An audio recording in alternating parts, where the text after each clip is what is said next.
It's time to watch tales of magic. It's time to have lots of fun. So come follow me and you will see all your dreams become reality.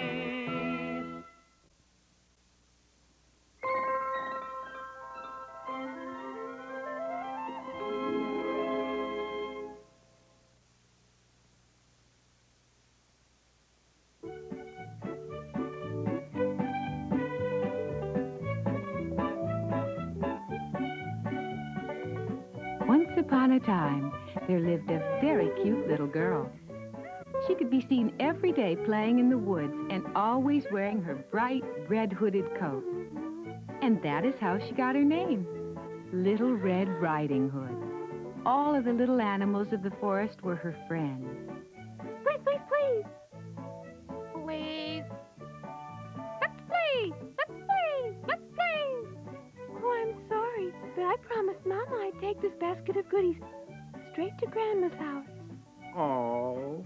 That's right. Little Red Riding Hood's mother had sent her on an errand to carry cookies and cakes to her grandmother, who lived across the woods, and her mother had warned her not to dally. Be sure now to go straight to Grandma's house. She's not feeling well, so don't make her wait. So you see, I can't play until I get back from Grandma's house. Wolf, wolf, wolf, wolf, wolf, wolf! Yay! Oh, wolf!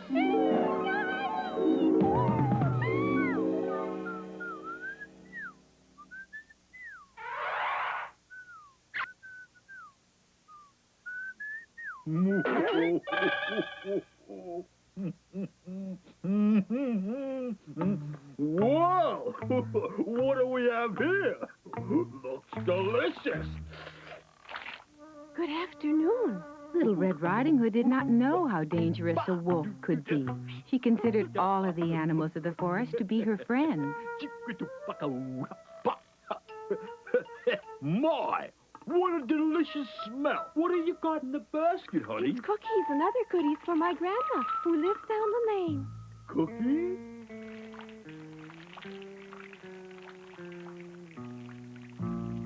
The evil wolf thought that new cookies and cakes weren't bad, but surely nothing could compare to a tasty little girl. And he might as well try her grandmother, too. Well, I have to go now. Granny's waiting for me. See you later. Now, what should I do? I've got it! Hey, wait for me, you sweet little thing! Don't go! Don't go! Hey! I've got an idea! There's a meadow of flowers up ahead. Why don't you pick up some and give them to your granny? But Mommy told me to go straight to Granny's. Sure would make her happy. Don't you want to put a smile on Granny's face? Huh? Huh? But, well, don't go! Don't go! Hey, what's that? Oh! Ooh! Oh! Come on, let's go.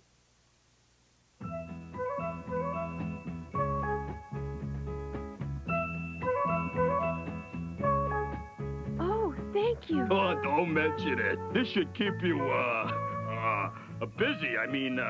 By the way, where did you say your granny lived? Little Red Riding Hood doesn't understand the real reason the wolf wants to know where grandmother lives.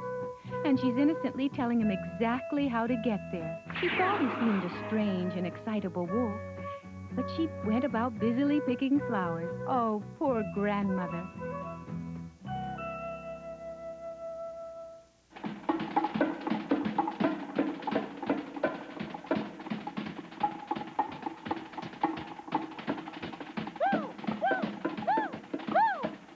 Butt out, Buster!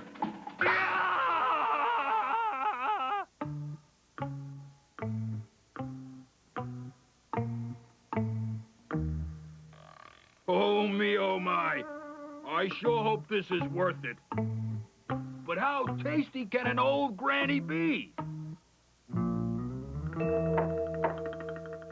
Who is it? It's Little Red Riding Hood! You'll have to let yourself in, my dear. I'm feeling poorly and can't get out of bed. Good afternoon, Granny. My, what a deep voice you have. Do you have a cold? And you don't seem to be wearing your little Red Riding Hood today.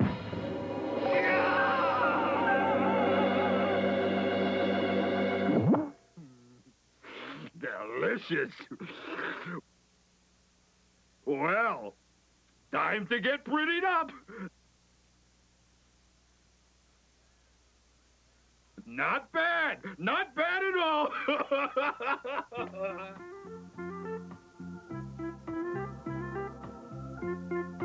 Don't go! Don't go! Oh, I'm late. Better hurry. Wolf, Wolf, don't go! The jay tried its best to warn her about the wolf, but Little Red was in such a hurry because she was late that she didn't hear him. Oh, dear.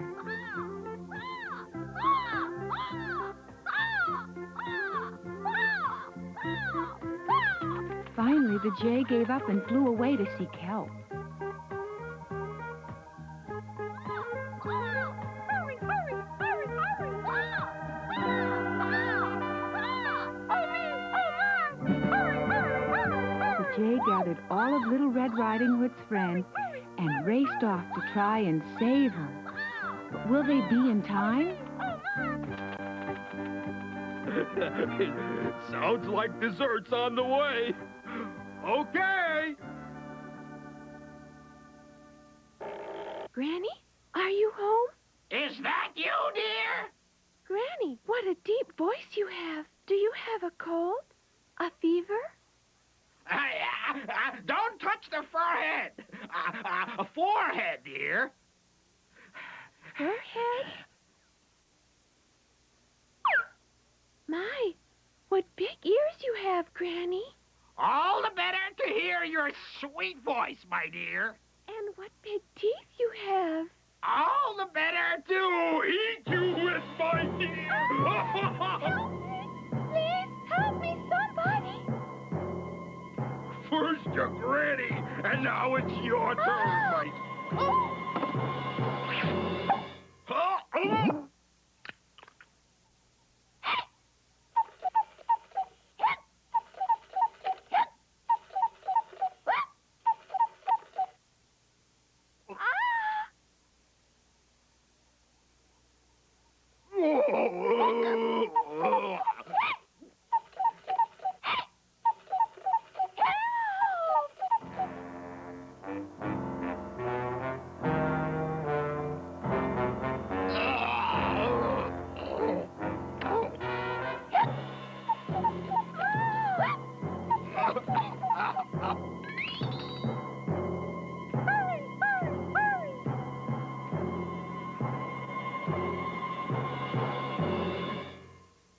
Oh, my.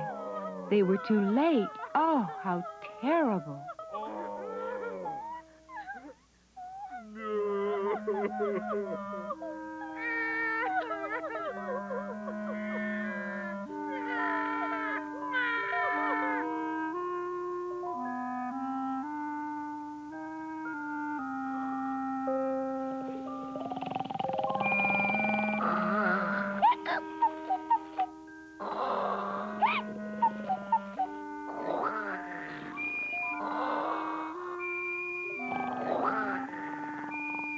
The neighboring hunter heard that horrible snoring while passing by and thought he'd better stop in and see if Grandmother was all right.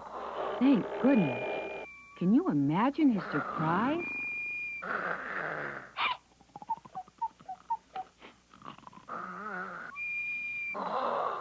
Well, what do we have here? Okay, you've had it, Wolf.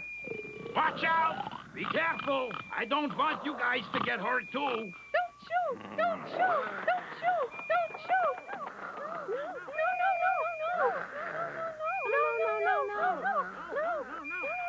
Oh, I get it. Little Red Riding Hood's inside the wolf's stomach. No!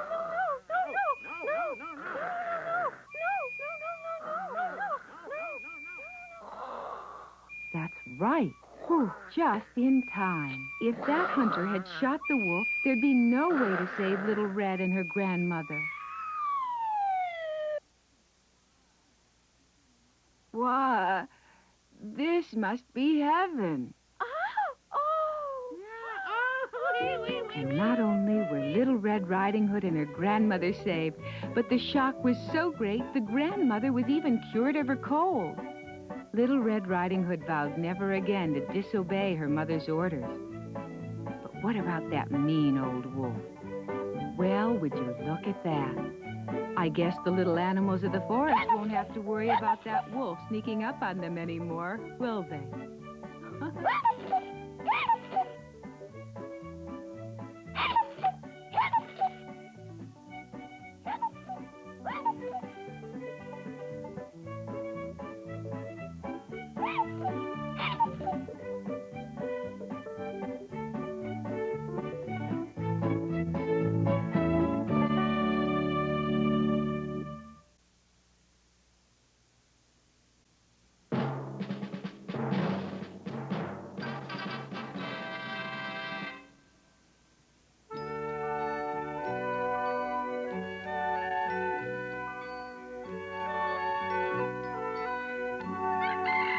Story of the Golden Goose by the Brothers Grimm.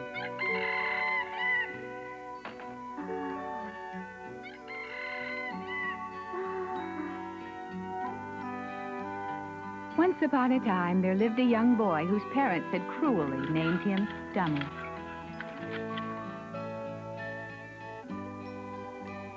Ouch! Oh, good morning, brothers. How are you today?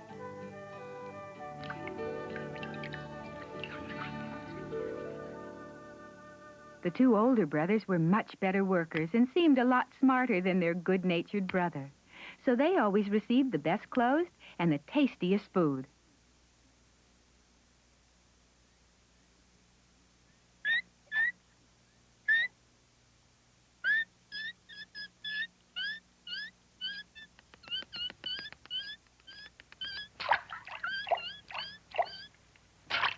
Hey! We're sorry.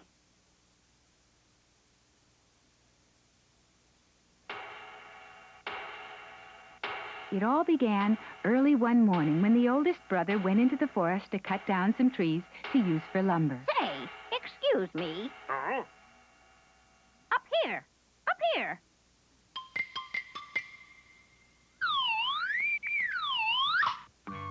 Not bad, huh? By the way, I have something to ask of you. I was just wondering if you wouldn't mind sharing your lunch with me. What do you say, huh? But the oldest brother wanted all that food for himself, and he wasn't about to share it with a stranger. He was very stingy. Now get out of here. Oh, I'll remember that. Later that day, the eldest brother fell out of a tree. Do you think it could have been the doing of that mysterious little old man? The next day, the middle brother was sent into the woods to finish chopping, and once again he refused to share his lunch. Whoa! Help! Oh! No!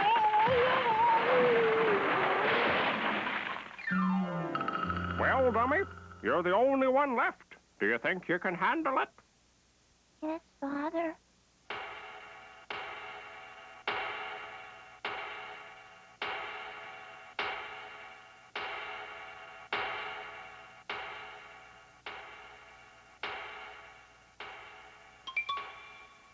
Oh, no, not another one. It's probably a waste of time, but not much of a lunch there either. So, once more, the little old man asked for something to eat. He was right. There isn't much to share there, is there? Well, all right, here, have some. And so, the youngest brother gave him half of his meager lunch. Could I have some more, please? But this is my half. Well, all right. Here. Now, I'll do something for you. See that tree over there? Cut it down. Dummy began to chop down the tree. Wow. Why, it's a golden goose. Hey, wait for me. Wait. Dummy chased that golden goose all over the forest, and by the time he caught it, it was too late to go home. So he laid down with the goose and went to sleep.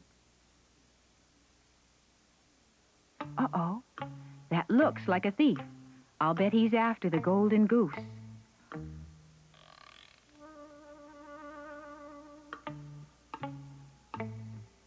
Oh, no, I don't think he'll wake up in time.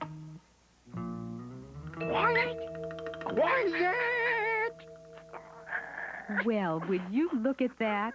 The thief doesn't seem to be able to let go of the goose. Is something the matter?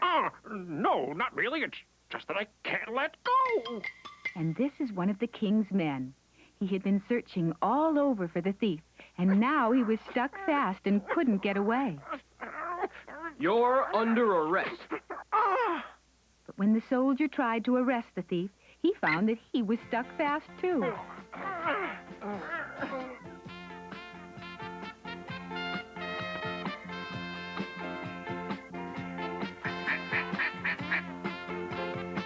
The soldier then asked a priest to help him pull free. Okay, I'll give it a try. All right. And the priest became stuck to the soldier. Oh, my, what was he to do? He was supposed to be in the church, marrying a young couple. When he didn't show up, they went out to see what was keeping him.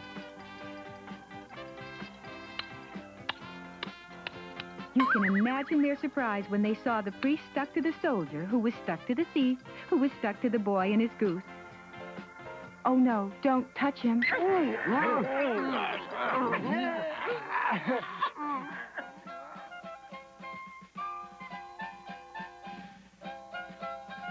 Oh, what's that music? Why, it's the musicians who were to play at the wedding.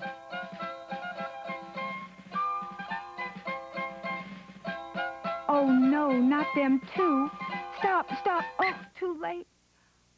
On that same day, the king announced that he would give his daughter's hand in marriage to the first man who could make her laugh.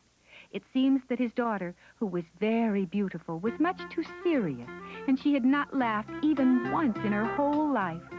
The contest began, and the funniest men in the land came to try their luck. What in the world is he doing? What? He's blowing himself up into a balloon.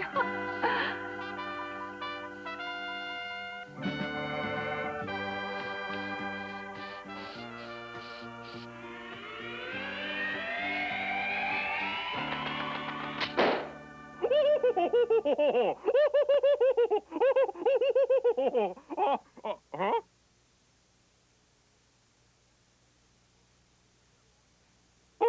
Oh, you lose. Next. But that's no good. Next.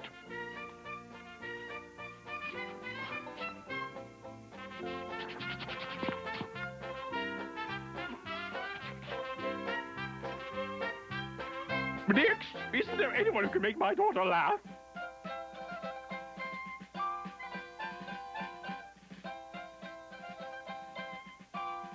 Oh, my goodness. Look how many are stuck together now. But they haven't come to join the contest. They have come to ask the king to help them break free from the magic goose. But the king was only interested in seeing his daughter laugh. Okay, let's see what you can do. Oh, no, sire. This is no laughing matter. No, I'm not interested in your problems. Make my daughter laugh. But, sire... And then it happened.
Wow!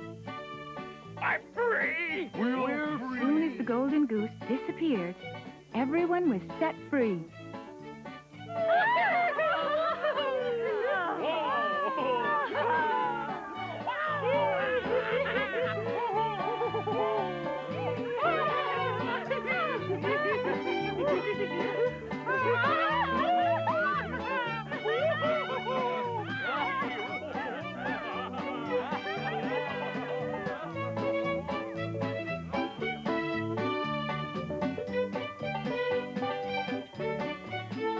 And so it was that the youngest son, whom everyone thought was silly to be so kind and generous, turned out to be pretty smart. He and the princess were married and lived happily ever after. Well, that ended nicely, didn't it? Just remember, the next time someone needs your help, don't be so quick to refuse him. It could turn out to be another Golden Goose.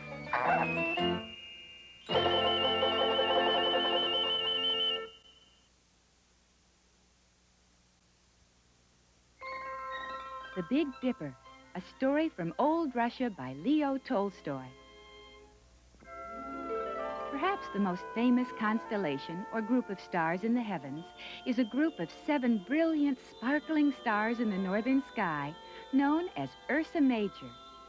But because of their unique formation, they are much better known to us as the Big Dipper, because their outline looks exactly like an old-fashioned dipper for scooping up drinking water. This is the story of how they got that way. It happened long, long ago.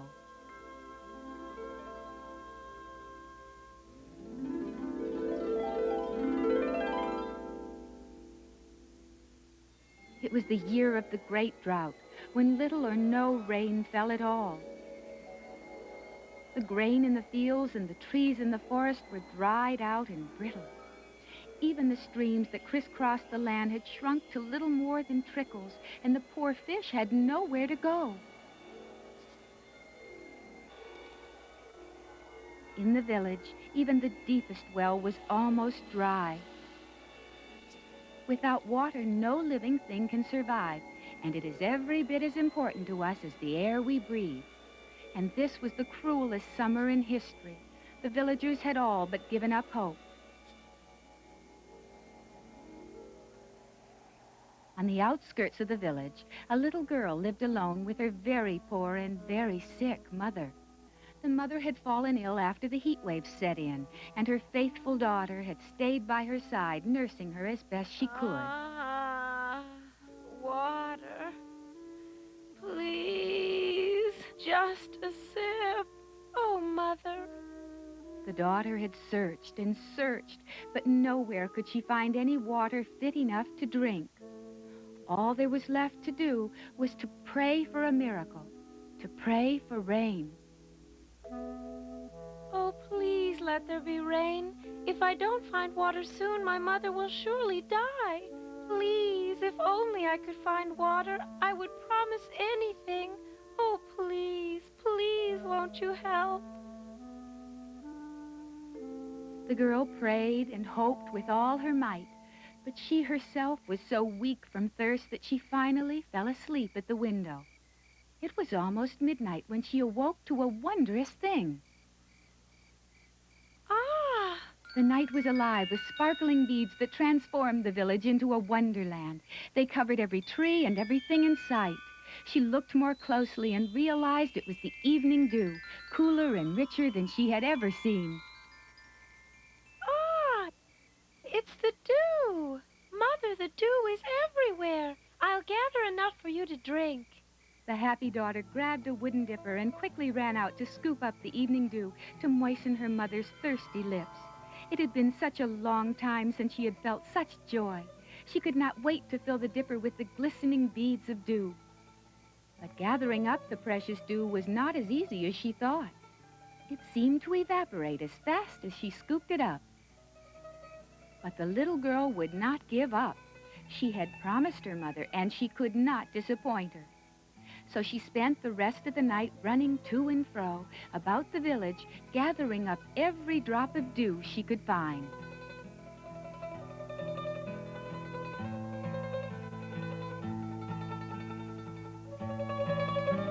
The loving daughter did her best, but the best she could do was little more than a sip.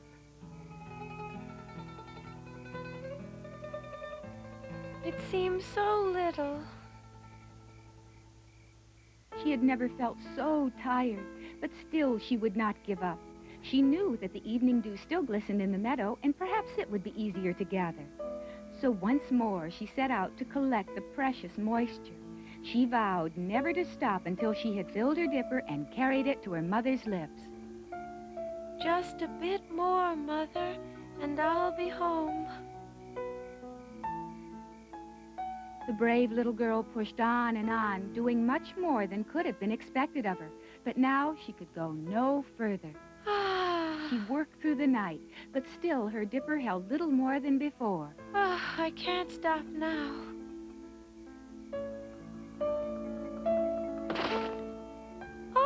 The water.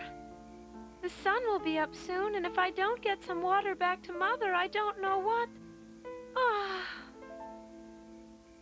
But then it happened. A magical wind swept through the forest and over the field, spinning the dew into a funnel that soared into the heavens and then down into the little girl's dipper until it was overflowing with the precious liquid.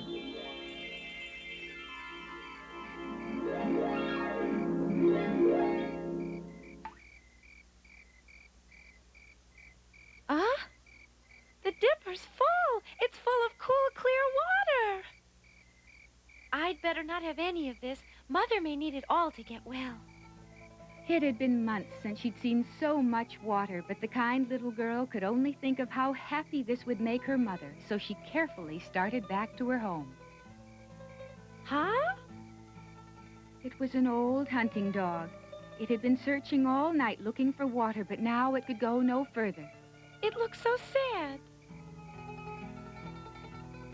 Here, boy, try this.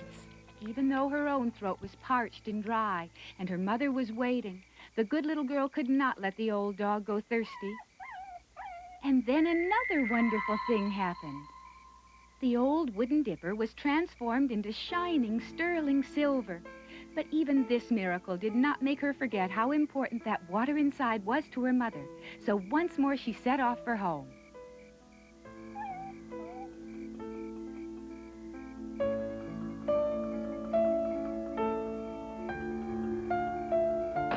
Mother, I've brought you some water. Look. Water? Yes, I fell asleep in the forest, and when I awoke...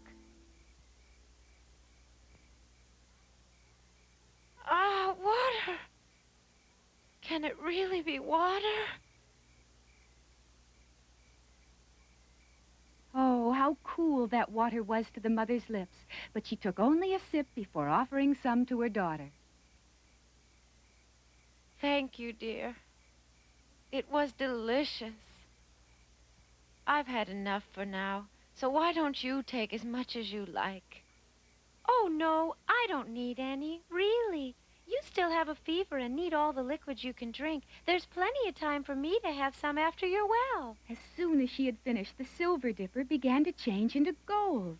The mother and daughter couldn't have been more surprised, but the water inside still meant more than either silver or gold. But please, dear, you'd make me very happy if you have some. But, Mother...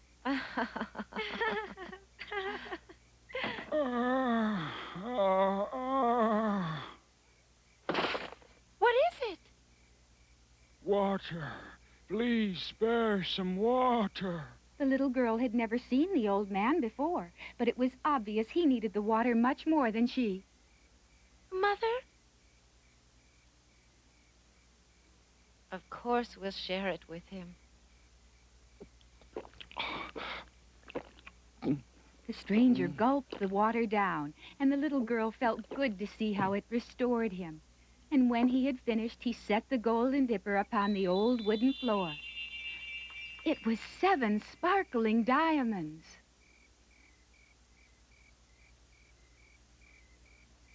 My child, you've shown yourself to be very kind and considerate, not only to your mother, but also to a stranger in need. Your goodness will not go unrewarded. Never again will the village be without water. So saying, the holy man's image disappeared into the darkness, and as it did, the 7 sparkling diamonds were swept up into the heavens. And as they did, they formed the outline of the little girl's old wooden dipper. Ah! Oh, Mother! Oh, Mother, look! It's raining! Oh, Mother, water! We'll have water forever now! That's right. Mother. Rain was falling as if poured from that big dipper in the northern sky. Oh, rain! I love rain! It rained and rained until the entire land was replenished and once more abloom and fresh.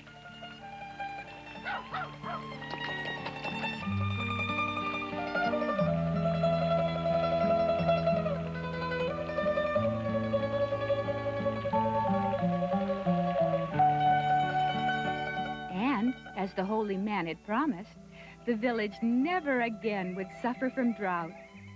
As long as the Big Dipper remained in the northern sky, there would be plenty of water for all.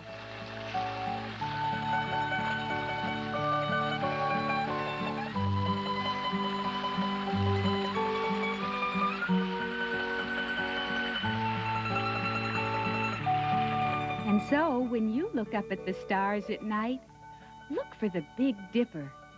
And remember the story of the little girl who made it all possible with her generosity and kindness.